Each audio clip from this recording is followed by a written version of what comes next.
Let us begin with why you came here. Remember, acolytes, remember. Remember, eh? I guess I can do that. Fine. I'll tell you how I got here. But just a heads up, it wasn't exactly about what you would call a by choice.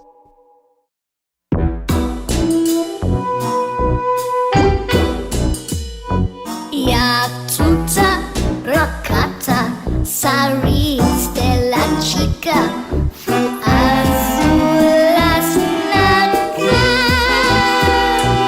Lilia, hotruda, uchasko, pantisa. What do you mean you're not gonna follow through, Mantro? I need ya on this! The deal has changed, Dollcry. It is no longer tenable for us to pull through. You should pull out as well if you value your own life. The Sith, they're not something to be trifled with. Trifled with? Trifled with? What are you even talking about? We're making a deal with them, not declaring war. Wait, do you know something I don't, Mantro? You have been warned, Dollcry. Do not involve yourself. The Sith do not take kindly to your kinds of, mischief. Over and out. Typical of him. Well, I don't need him. I'll just have to do it myself. Stupid fool.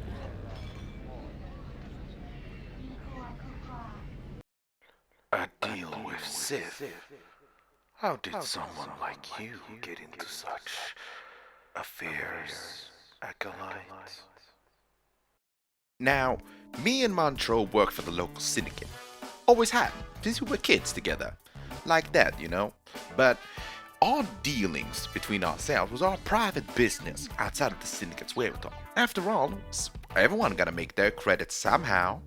And we had decided to hit an Imperial supply train. We made off with the cargo, we were just about to set it on, when the local syndicate contacts us and are like, hey, where did you get that? We're all gonna die. Get it down here fast, give it back to them, or we're all gonna die. That wasn't hyperbole, that is literally what their message said to us, translated roughly. So, you know, we told them, fine, but we're still gonna make money off of it. And then a bunch of more things happened, they yelled at us, threatened to kill us, the usual stuff, you know, nothing unheard of, but that they got so spooked by this is what we got a bit worried of. I mean, it was just a supply train, right? Now, we hadn't checked the cargo yet, which you might think of as a bit immature, but again, it was routine. We would do this all the time. This was just an Imperial one, you know? What would be different? If only we had known, right?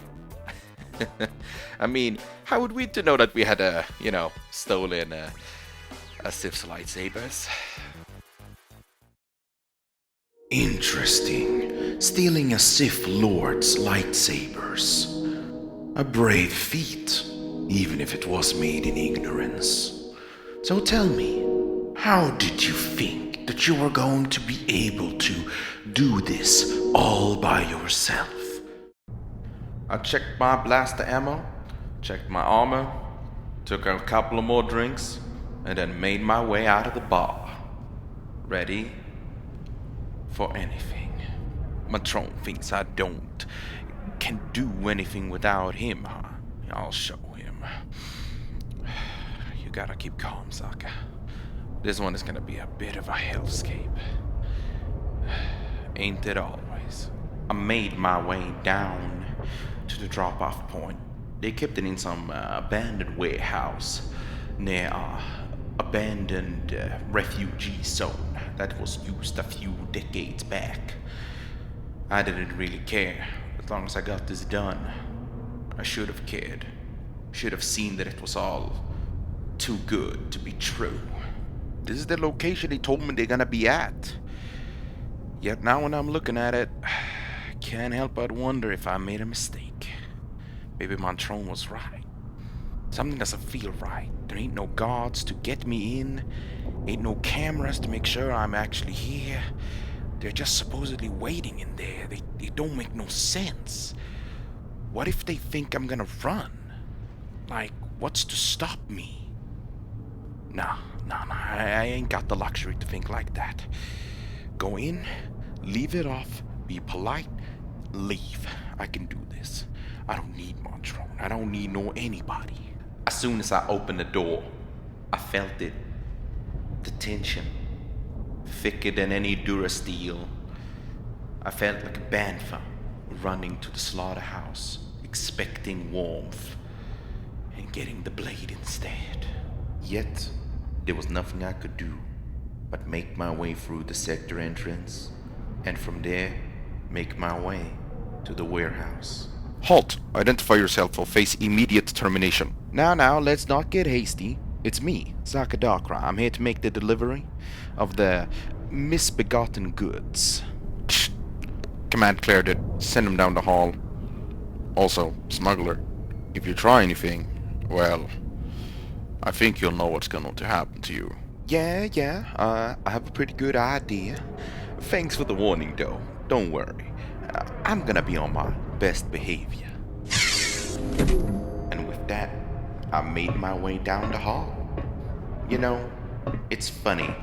Here in the academy, they tell you fear, anger, and passion is what gives you power.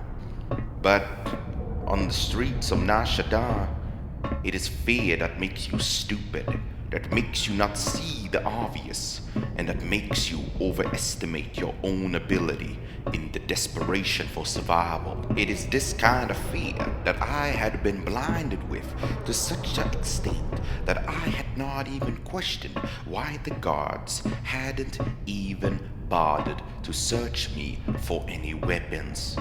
For all they knew, I could be walking in there with a bomb ready to blow us all sky high.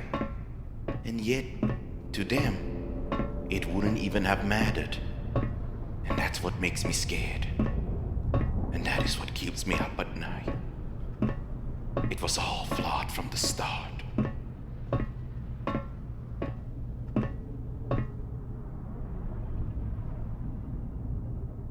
Captain, target spotted. Permission to engage. Permission denied, soldier.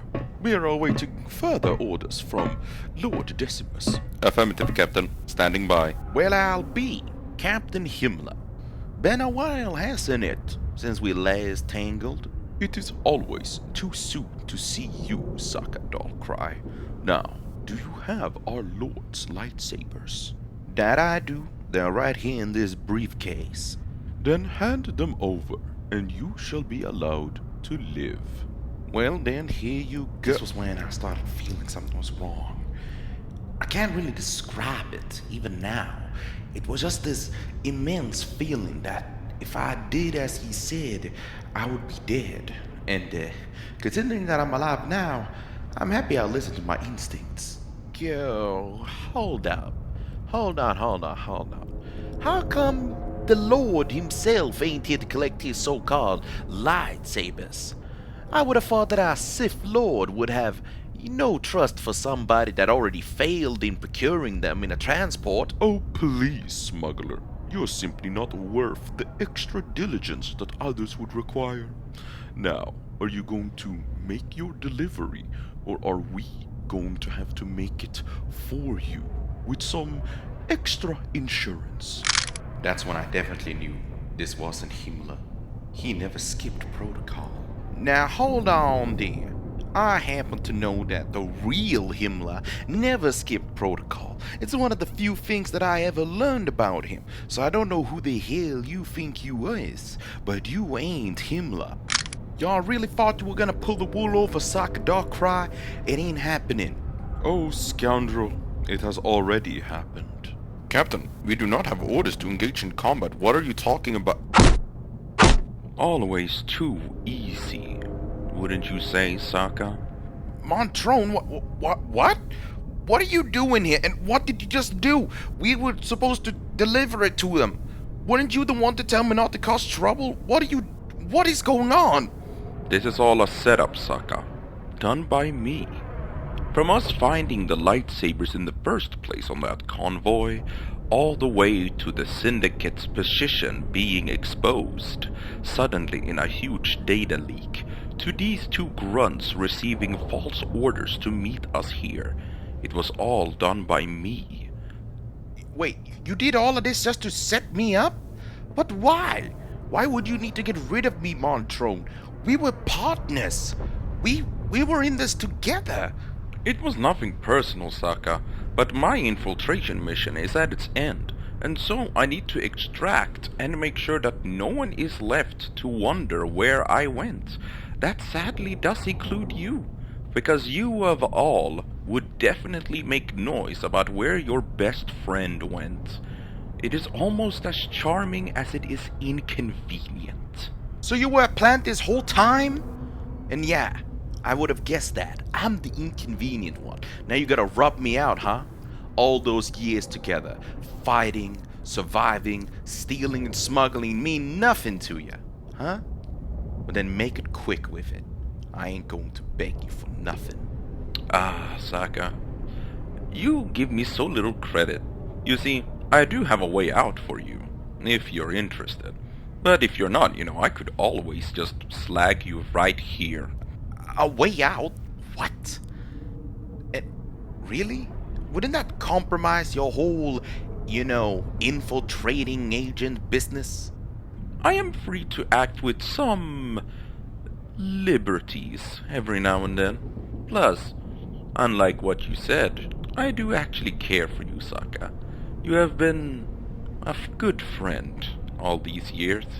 I figured that you at least deserved a chance. Now, here's my plan for how you can get out of here alive. There's a transport going in 1 hour. If you follow me, we will just about make it. That transport is heading to Korriban. I have already made up your new records. I managed to keep your name in it and everything.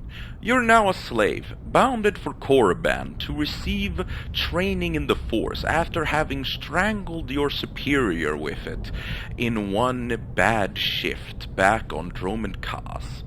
The Force? What? Montrone, I can't even use it. I'll be dead. What kind of second chance is that? One that is more likely for you to survive in than here, but to at least give you some hope. Remember how I said I orchestrated the lightsaber convoy raid? Well, Saka, the thing is, you were supposed to die on that raid, because the box containing the lightsabers had been enchanted with Sith alchemy, and, well, anyone who touched it who did not have a connection to the Force would have died. And yet, you managed to open it with no significant difficulty. It was just a normal box to you. So, my theory is that you have a latent connection to the Force that just hasn't really been explored yet. And come to think of it, it would explain some of your more daring and lucky feats throughout the years. In either case, it's either that or I shoot you right here and you bleed out along with the troops. Your choice.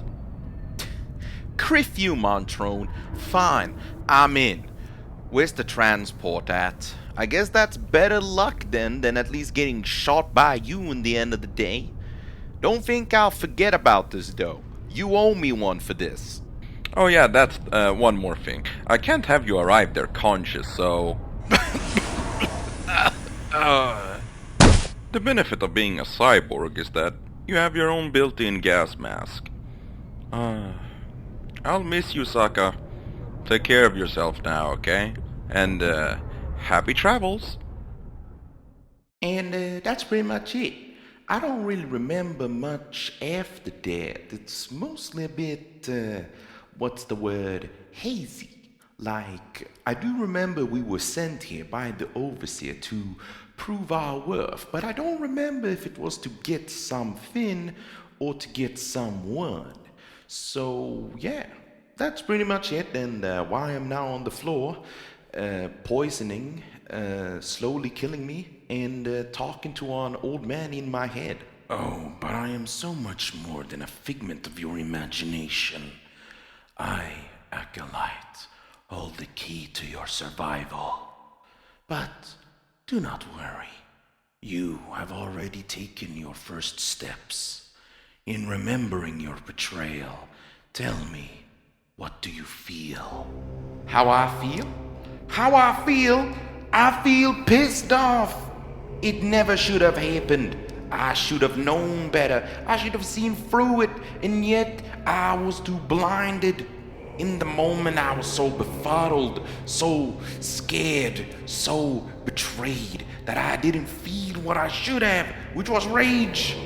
That Griffin bastard Montrone tricked me. All these years, it was for nothing. Nothing. I can't believe I couldn't see. Oh, but he just wait, because I am not letting him get away with it. He made a mistake of letting me live. He's gonna see what it means to do him a favor. Yes, that's right. Anger, passion, those are your first keys to your victory, Acolyte. Your first steps towards power. You must hold on to them. Let them fuel you. Feel it burn within your veins. You will not die here.